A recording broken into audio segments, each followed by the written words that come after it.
ओम शांति। बाबा के घर में आप सभी युगल मूरत योग तपस्या भट्ठी कर रहे हैं। सवेरे से आपने बहुत अच्छी अनेक क्लासेस सुनी हैं। अच्छा मंथन और चिंतन भी किया होगा। योग अभ्यास भी कर रहे हैं। हम सब वर्तमान समय ये अनुभव करते हैं कि बहुत नज़दीक इस कलयुग के अंत की घड़ियां दिखाई दे रही हैं। आप सब जानते हो, चारों तरफ से प्राकृतिक उपद्रव,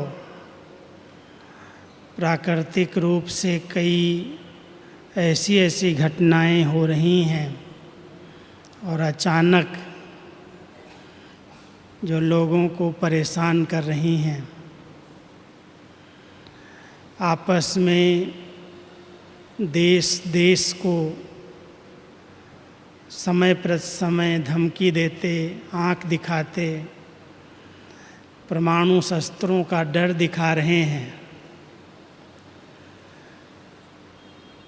बाबा ने शुरू में जो दृश्य देखे थे इस कलयुग के अंत के, वो सब अंतिम तैयारियां बहुत स्पष्ट दिखाई दे रही हैं। आप सभी समाचार सुनते होंगे, देखते होंगे। विकास और विनाश दोनों ही समाचार सुनने को मिलते रहते हैं। बाबा ने अपने बच्चों पर बहुत बड़ी जवाबदारी रखी है। हम सब बाबा के बच्चे, बाबा के राइट हैंड्स, सेवाधारी, मददगार हैं। इस विश्व परिवर्तन का महान कार्य बाबा अपने पवित्र योगी बच्चों के द्वारा करवा रहे हैं। इतने बड़े विश्व का परिवर्तन, प्रकृति सहित इतनी पतित आत्माओं को गति और सद्गति प्रदान करना, सबको पावन बनाना, वापस घर चलने का संदेश देना, बहुत बड़ी सेवाओं का कार्य अभी तक भी रहा हुआ है। समय की समीपता, लेकिन कार्य में संपन्नता अभी तक भी बाकी है। वाचा सेवा के अनेक कार्यक्रम हर प्रकार के विंग्स के द्वारा चल रहे हैं। कितने हम सब सम्मेलन करते हैं, प्रदर्शनियां करते हैं, जगह जगह पर अभियान के माध्यम से कई ऐसे कार्य करके इस सेवाओं को संपन्न बनाने में लगे हुए हैं। लेकिन इस अंतिम समय की सबसे बड़ी आवश्यकता हमारी श्रेष्ठ मनसा की है। आप सब जानते हैं कि कोने कोने में 7 अरब से भी अधिक आत्माओं को संदेश पहुंचाना एक बहुत बड़ी जवाबदारी का कार्य है। और वो कार्य स्थूल साधनों से संभव नहीं है। हम सबकी मनसा जितनी शुद्ध और पवित्र बनती जाएगी, जितनी हमारी एकाग्रता बढ़ती जाएगी,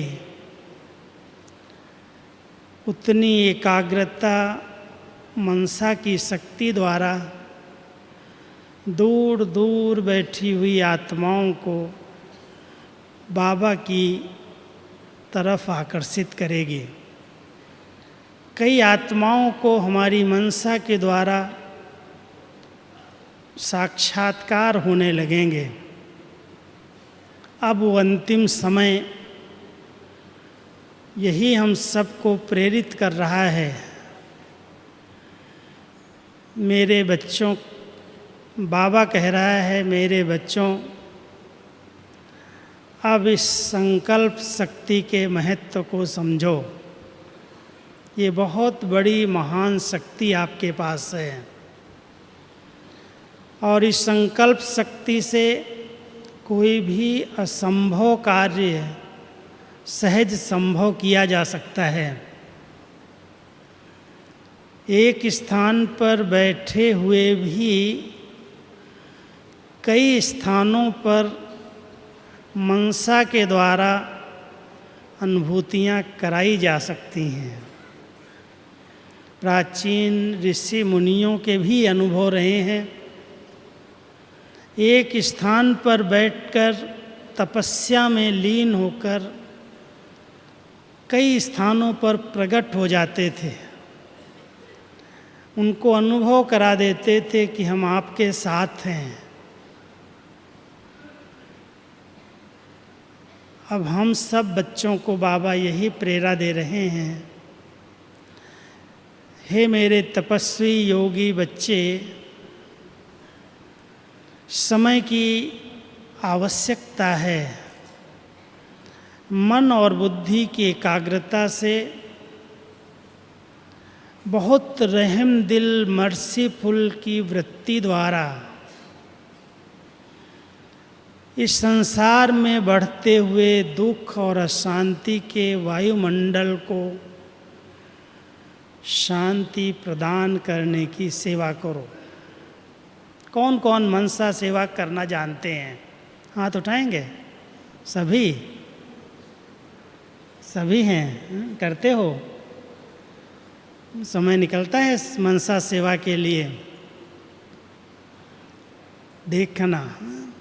वैसे तो बाबा कहते हैं सबसे अच्छी और सबसे सहज सेवा मनसा सेवा है, लेकिन अगर मनसा एकाग्र नहीं है, शुद्ध नहीं है, शुभ भावनाओं से संपन्न नहीं है, व्यर्थ से मुक्त नहीं है, तो मनसा द्वारा कैसे सेवा होगी? समर्थ शक्तिशाली संकल्प चाहिए। अगर कमज़ोर शरीर होता तो कमज़ोर शरीर के द्वारा भी सेवाएं नहीं हो पाती। कर्मणा सेवाएं भी अगर आपको कहा जाए कि ये कर्मणा सेवा आप कर दो, लेकिन आप शरीर से समर्थ नहीं हैं, कोई बीमारी है, शरीर साथ नहीं देता, तो आप कहेंगे भाई ये मेरे वश की बात नहीं है, मैं नहीं कर सकता। कर्मणा सेवा के लिए शरीर स्वस्थ चाहिए, निरोगी चाहिए। वाचा सेवा के लिए बहुत अच्छा शुभ चिंतन चाहिए, श्रेष्ठ विचारधाराएं चाहिए, ज्ञान का फुल स्टॉक चाहिए। ऐसे ही मनसा सेवा के लिए मन बहुत बहुत शक्तिशाली चाहिए। अगर मन को ब्रेक ही नहीं लगा पाते हैं, जो संकल्प चल गए, कई बार परिस्थितियाँ बहुत अनुकूल होती हैं। हमारे घर का वातावरण अच्छा है, परिवार में सभी स्नेही हैं, सहयोगी हैं, बच्चे कहना मानते हैं, व्यवहार और बिजनेस अच्छा चल रहा है, हर प्रकार की परिस्थितियाँ अनुकूल हैं। उस समय तो मनसा सेवा करना बहुत सहज है। लेकिन अगर वो परिस्थितियाँ थोड़ा सा भी प्रतिकूल हो जाएं, विपरीत हो जाएं, कोई ऐसी परिस्थिति घट जाए, चाहे लौकिक में, चाहे अलौकिक में, चाहे दुनिया के अंदर, उस समय मनसा पर हमारा नियंत्रण है। हम इस पर अपने संकल्पों को ब्रेक दे सकते हैं। आप सब विचार करना, ये केवल क्लास सुनने के लिए मैं नहीं आपको करा रहा हूँ, कन रस नहीं। कन रस तो बहुत सुना है, भक्ति के अंदर भी कन रस तो बहुत पाया है।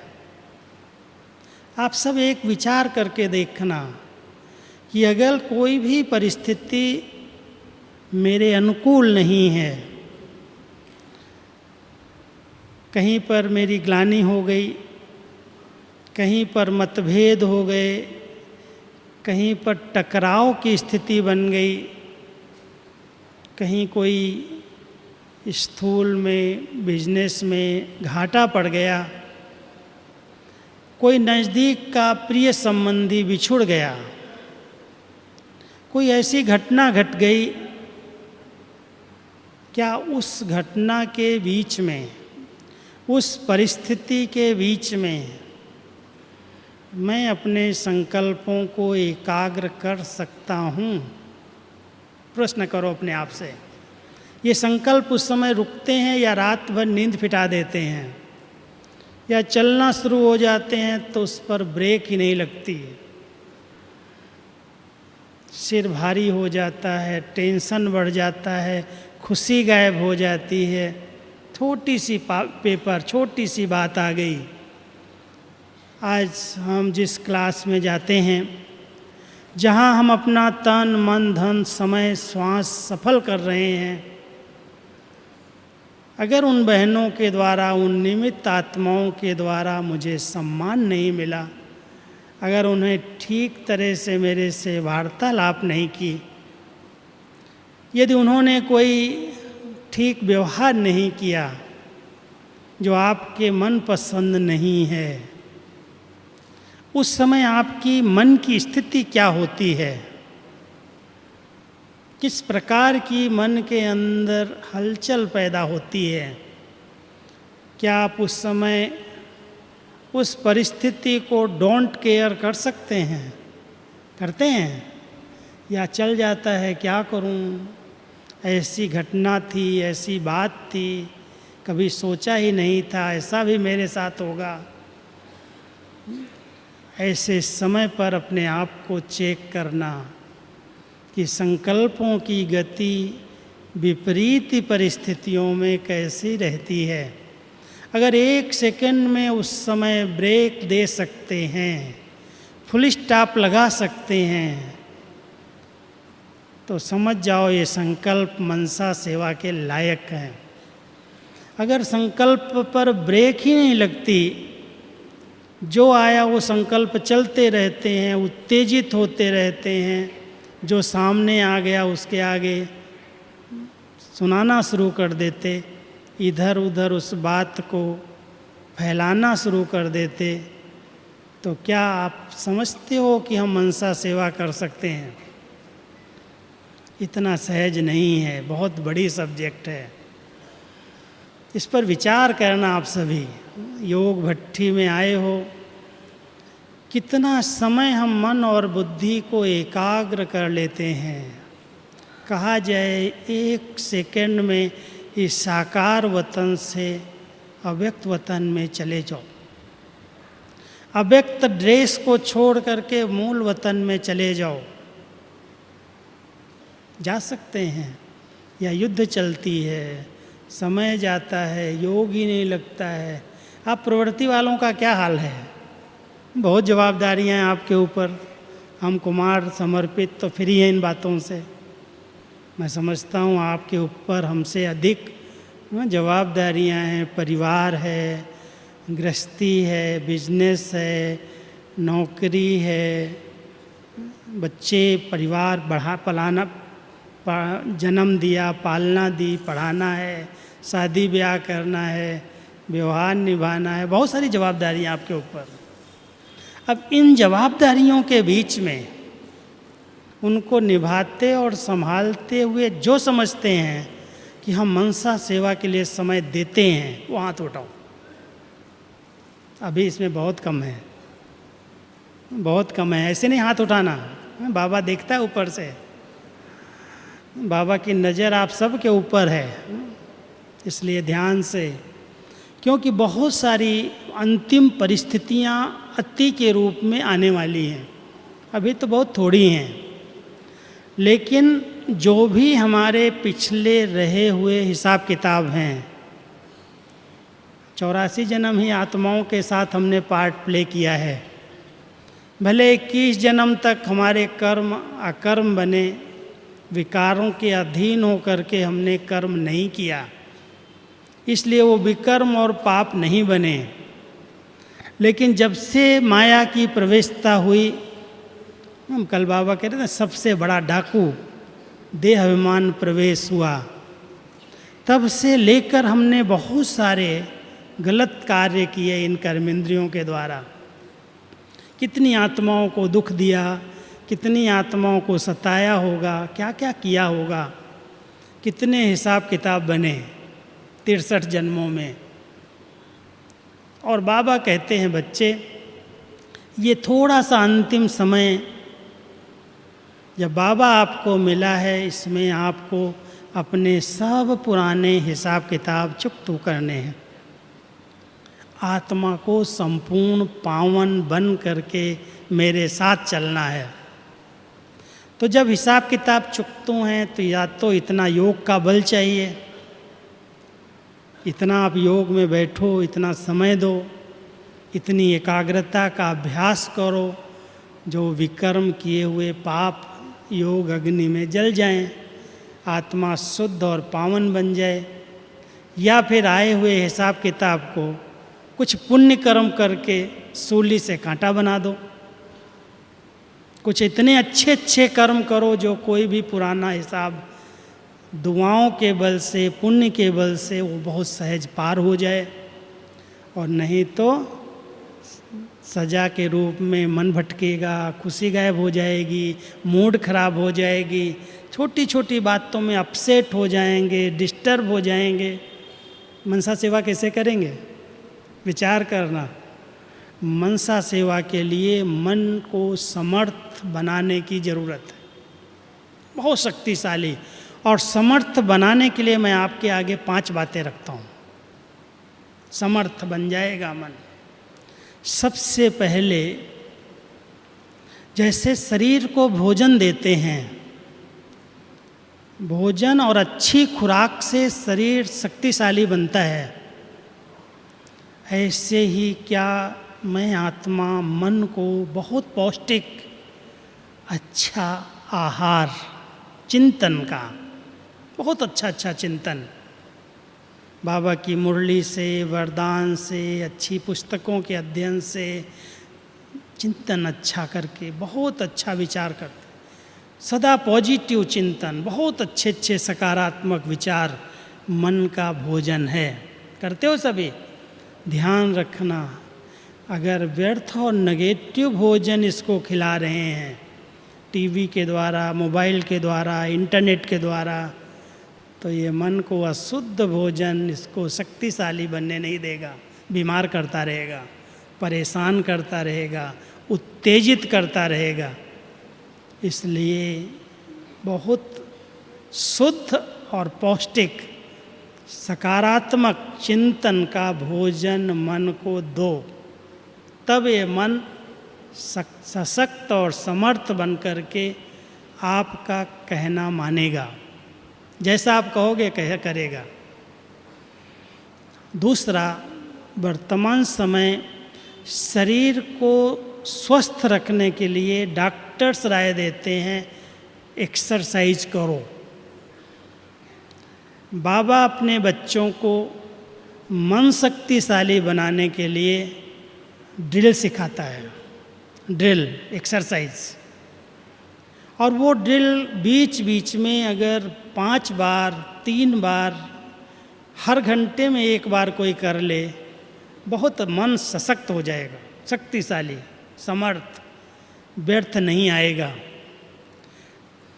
तो क्या आप इसके लिए समय देते हो कि मन को सशक्त बनाने के लिए 1 सेकंड में साकारी, 1 सेकंड में आकारी, 1 सेकंड में निराकारी, यहाँ से उड़े, मन और बुद्धि से साकार वतन को छोड़ा, अव्यक्त वतन में, फिर मूल वतन में गए।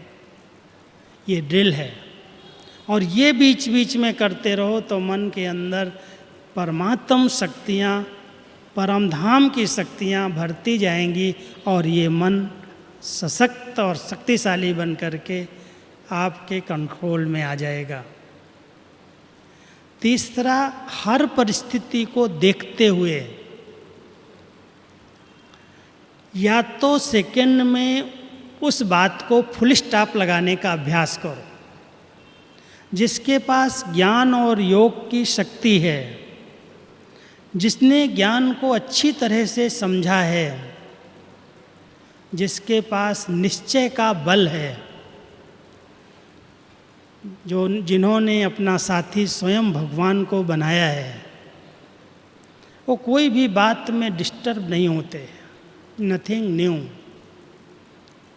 चिंतन करना, वर्णन करना, इधर सुनाना, उधर सुनाना, कुछ भी हो, 1 सेकंड में इस बात में भी कुछ कल्याण समाया हुआ है। ये ड्रामा कल्याणकारी है, बाबा कल्याणकारी है, हम बच्चे कल्याणकारी हैं। ये कोई बात आई है, ये हमको अनुभवी बना करके जाएगी, ये हमको सिखा करके जाएगी। इस प्रकार के चिंतन द्वारा अपने मन को ब्रेक देना, जैसे ड्राइवर के साथ, जो गाड़ी चलाने वाले ड्राइवर हैं, 2 चीज़ें उनकी बहुत कंट्रोल में चाहिए, बहुत अच्छी चाहिए। एक ब्रेक बहुत अच्छी चाहिए, नहीं तो ऊंचाई हो, कहीं स्पीड से जाना हो, ब्रेक ठीक नहीं है, जहाँ लगाना चाहते वहीं नहीं लगती। जब लगाते हैं तो कई समय बीत जाने के बाद वो ब्रेक लगती, तो कहीं भी एक्सीडेंट हो सकता है। एक ब्रेक अच्छी चाहिए, भले लगाना ना पड़े बीच बीच में, अच्छा रास्ता है, चलते चलो, लेकिन जहाँ आवश्यकता है वहाँ ब्रेक लगा सको। और दूसरा, मोड़ने के लिए हैंडल अच्छा चाहिए, नहीं तो कोई भी सीन आ गई, संकल्प आ गए, उनको मोड़ करके अपने रास्ते पर नहीं गए तो एक्सीडेंट हो सकता है। ऐसे ही ये 2 बातें आने वाली परिस्थितियों के पार करने का विधि है, तरीका है। तो मोड़ने और ब्रेक देने का अभ्यास, समझ रहे हैं ना? सहज है कि कठिन है? कोई भी बात आई, कोई सीन अच्छी नहीं लगी, कोई मन पसंद नहीं, क्यों हुआ, कैसे हुआ, ऐसा नहीं होना चाहिए, हम तो बाबा के बच्चे बन गए, हमने तो कभी सोचा ही नहीं था हमारे साथ भी ऐसा हो जाएगा। ऐसे प्रश्न उठा करके क्वेश्चन मार्क की बजाय फुल स्टॉप। सुन रहे थे आशा दीदी का क्लास, कई मिसाल उन्होंने दिए, मैं मिसाल आपको नहीं दे रहा हूँ, लेकिन जब ऐसी घटनाएं आती हैं तो बहुत सारे प्रश्नों की क्यू लग जाती है। वो क्यू समाप्त हो जाए और 1 सेकंड में फुल स्टॉप लगे, ब्रेक लगे, ये ब्रेक है। और जब ब्रेक लग गई तो ऐसे नहीं खड़े हो जाएंगे, गाड़ी को ब्रेक लगा के खड़ा कर दोगे क्या? मंजिल पे पहुंचना है, अपने मंजिल की तरफ अपने संकल्पों को मोड़ देंगे। और चौथी बात है बहुत निस्वार्थ वृत्ति। अगर वृत्तियों में स्वार्थ है और मनसा सेवा कर रहे हैं, ये फलाना व्यक्ति अगर ज्ञान में आ जाएगा, हमको सेंटर बना के दे देगा, ये सेवाएं हो जाएंगी, ये साधन आ जाएंगे, कई लोग ऐसे योग करते हैं। ऐसी वृत्तियाँ, भले बाबा के बच्चे शुभ संकल्पों की सिद्धि पाते हैं, सफलताएं मिलती हैं, लेकिन वास्तव में यथार्थ नहीं है, हदें हैं ये, बहुत बेहद की वृत्ति। हमको क्या चाहिए? अगर कोई बाबा का बच्चा बने, बाबा के कार्य में मदद करे, सहयोग दे, वो अपना भाग्य बनाए, अपना अधिकार ले, अपना वर्षा पाए, मुझे क्या चाहिए? बहुत निस्वार्थ वृत्ति से मनसा सेवा करो। संबंधियों को भी माताएं सेवा करती हैं, ज्ञान में आ जाए, इसकी बुद्धि परिवर्तन हो जाए, ये सहयोगी बन जाए, अच्छी भावनाएं हैं, शुभ भावनाएं तो मनसा सेवा का आधार है। लेकिन उन शुभ भावनाओं में स्वार्थ वृत्ति नहीं चाहिए। व्यक्तिगत स्वार्थ पूर्ति के लिए हम मनसा सेवा नहीं करते। उस आत्मा का भला हो, उसका कल्याण हो, वो अपना अधिकार ले, वो बाबा के समीप आए, ये शुद्ध भावना, निस्वार्थ भावना मनसा सेवा के लिए मन को सशक्त बना देती है। फिर कामनाएं नहीं रहती। हद की कामनाएं मनसा सेवा में बहुत बड़ी रुकावट हैं। कामनाओं का त्याग करके बहुत निस्वार्थ भाव से मन और बुद्धि को एकाग्र करके इस भ्रकुटी आसन पर बैठ जाओ। ये भ्रकुटी बहुत अच्छा बाबा ने हमको आसन दिया है। बैठते हो सभी? क्या करते हो योग में? ऐसे मन को एकाग्र करके अपने चमकते हुए सितारे को देखो और इस सितारे पर उस सितारे की लाइट आने दो। बाबा की लाइट आए, परम धाम से डायरेक्ट ज्ञान सूर्य की किरणें इस पर आएं, और वो किरणें अगर आपने एकाग्र कर ली तो जिधर शुभ संकल्प चल जाएंगे उधर उनका भला हो जाएगा। दूर दूर बैठी हुई आत्माएं भी अनुभव करेंगी, कहीं से लाइट आ रही है, कहीं से बहुत शक्ति आ रही है। कोई आत्माएं हमारी शुभ चिंतक हैं, कोई हमारे रक्षक हैं, कोई हमारे सहारे हैं। लेकिन विधि क्या हुई? बैठे आसन के ऊपर और बहुत निश्चिंत स्थिति में, एकाग्र स्थिति में, भ्रकुटी के बीच चमकते हुए सितारे पर बाबा की लाइट को आवाहन किया। सर्व शक्तियों की लाइट यहाँ आई और यहाँ से रिफ्लेक्ट हो गई। हम लोग खेत पर भी योग प्रयोग कराते हैं, किसानों को यही सिखाते हैं, अरे ऐसे खेती पर योग के प्रयोग करो, क्यों खादे डाल रहे हो, क्यों कीटनाशक दवाइयाँ डाल के जहर खाते और खिलाते हो, ये भी तो पाप है।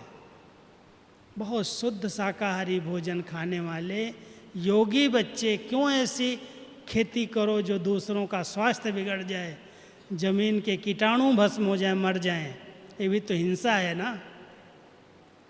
इसलिए ऐसी खेती करो, ऐसे योग के प्रयोग करो, सफलता आपका जन्म सिद्ध अधिकार है और सचमुच बहुत अच्छी रिजल्ट मिल रही है।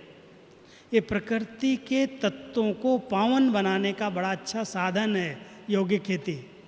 पांचों तत्वों को आह्वान करके हम बहुत अच्छी तरह से उनको शुभ चिंतन देते, उनको सहयोगी बनाते, मनसा का दान देते, प्रकृति पावन बन रही है। ऐसे हम सब वर्तमान समय की आवश्यकता के अनुसार मन को सशक्त बनाने के लिए निस्वार्थ और निर्दोष वृत्ति रखें।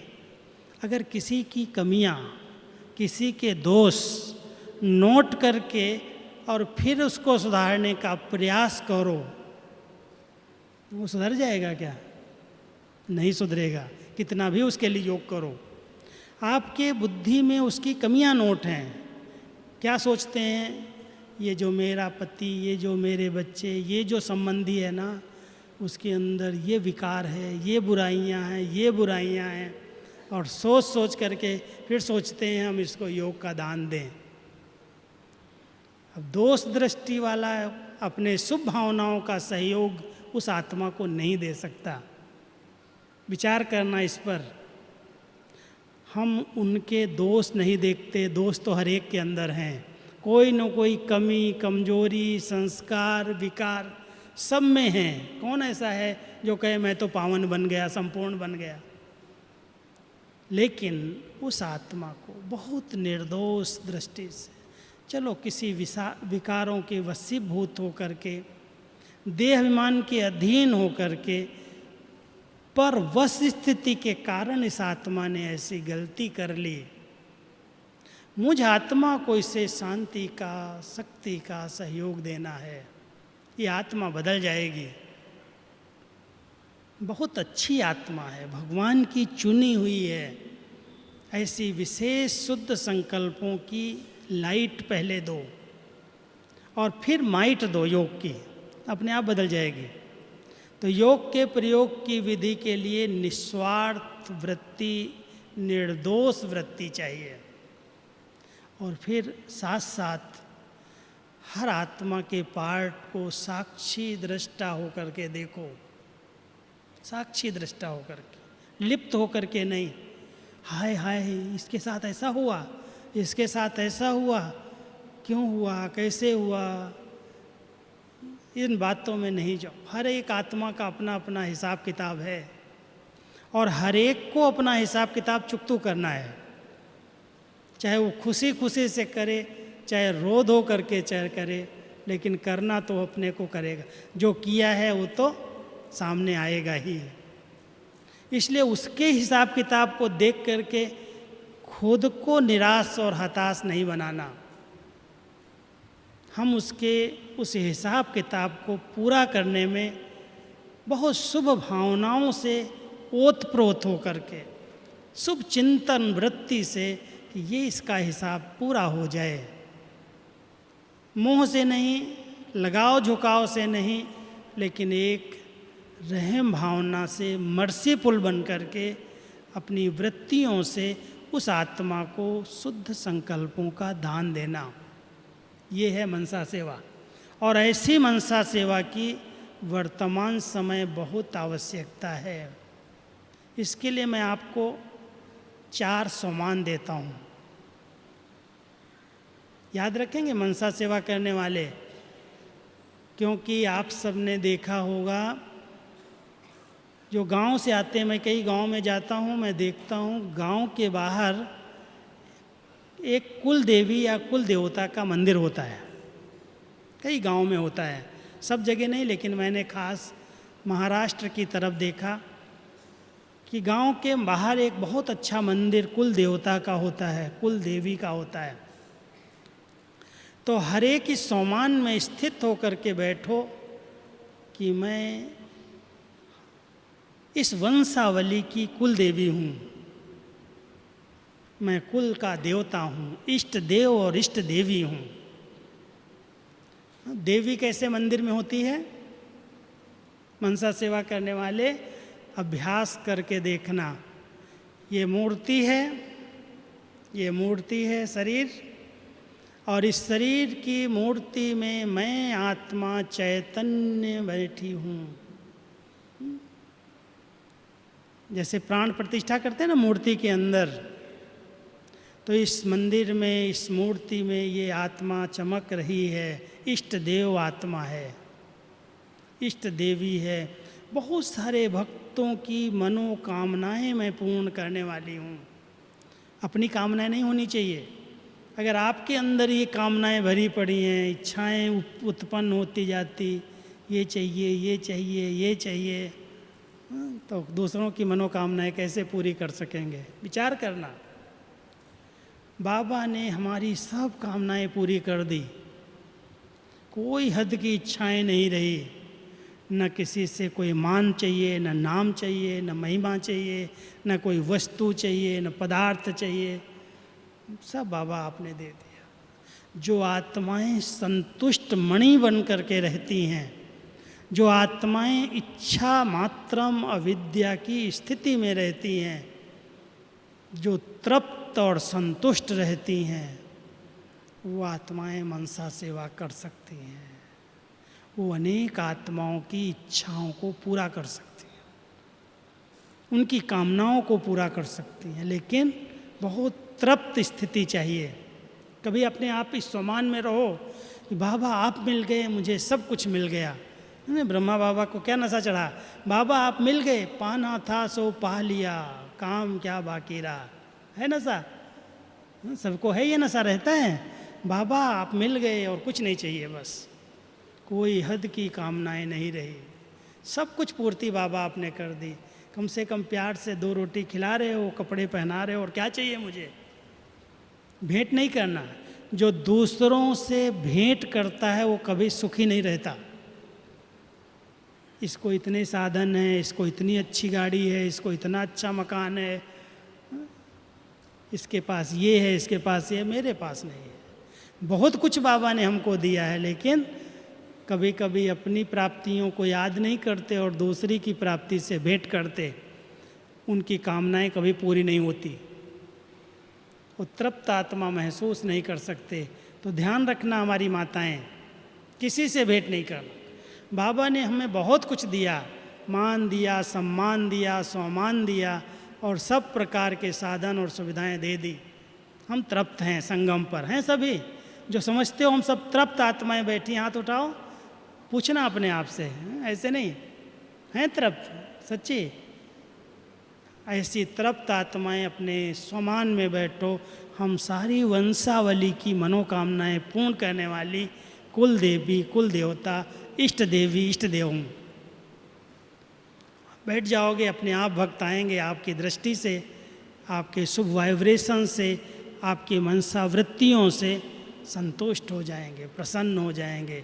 आपको देख करके ही कहेंगे अरे हमको सब कुछ मिल गया। हो सकता है ऐसा, ये मनसा सेवा है।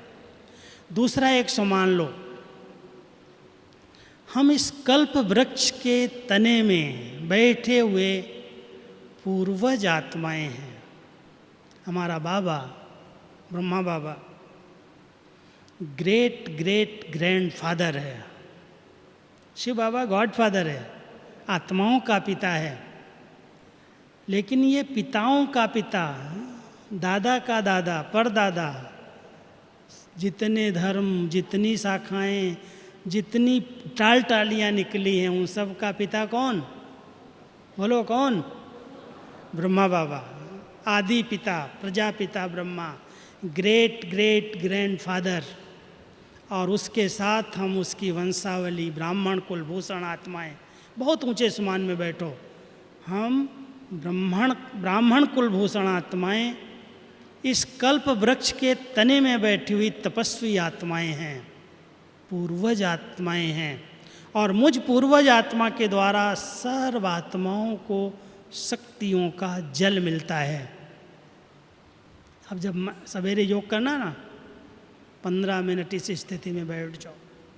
हम कल्प वृक्ष के तने में बैठे हैं और पूरे वृक्ष को शक्तियाँ मिल रही हैं, लाइट जा रही है, ये मनसा सेवा हो जाएगी। पूरे वृक्ष को शक्ति मिलेगी। लेकिन बहुत ऊंचे सम्मान में हम पूर्वज आत्माएं हैं। तीसरा सम्मान लो, बाबा ने हम सबको डबल लाइट फरिश्ता बनाया है। बहुत जो हल्का है ना वो उड़ सकता है, भारी है वो कभी उड़ेगा नहीं, वो नीचे रह जाएगा। हम सब बहुत हल्के हैं। हर जवाबदारी बाबा को अर्पित करो। जो मेरी मेरी बना के बैठे हो ना, ये मेरे बच्चे, मेरा परिवार, मेरी गृहस्थी, मेरा धन, मेरा साधन, मेरा बिजनेस, मेरी नौकरी, बाबा कहता है इस मेरे को मार दो। बाबा ये सब तेरा है, मैं तो तेरा हूँ। बहुत लाइट हो जाओ। जब तक लाइट नहीं हो तब तक लाइट के वतन की सैर नहीं कर सकते। कितना भी आपको कमेंट्री दे दे बहनें, यहीं रह जाएंगे। और सचमुच जिन्होंने सब कह दिया बाबा ये सब तेरा है, मैं तो तेरा हूँ, वो इस शरीर से उड़ेंगे और अव्यक्त वतन में पहुँचेंगे।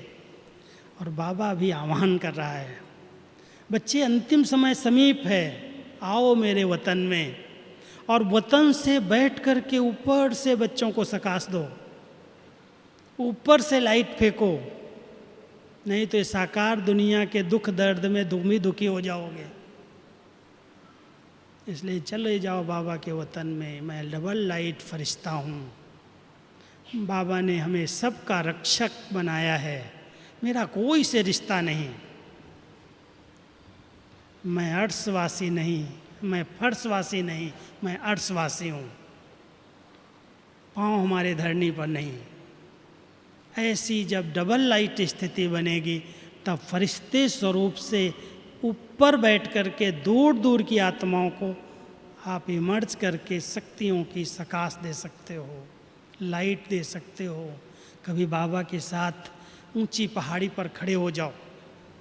बाबा ने मुझे एक ऊंची पहाड़ी पर खड़ा कर दिया है, चारों ओर की आत्माएं पुकार रही हैं, दुखी हैं, अशांत हैं, परेशान हैं, और बाबा कहता बच्चे ऊपर से सबको ऐसे शक्ति दो, सकाश दो, लाइट दो।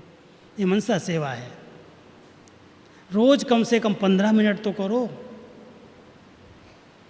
लेकिन ऊंची स्थिति, सूक्ष्म वतन की डबल लाइट स्थिति चाहिए।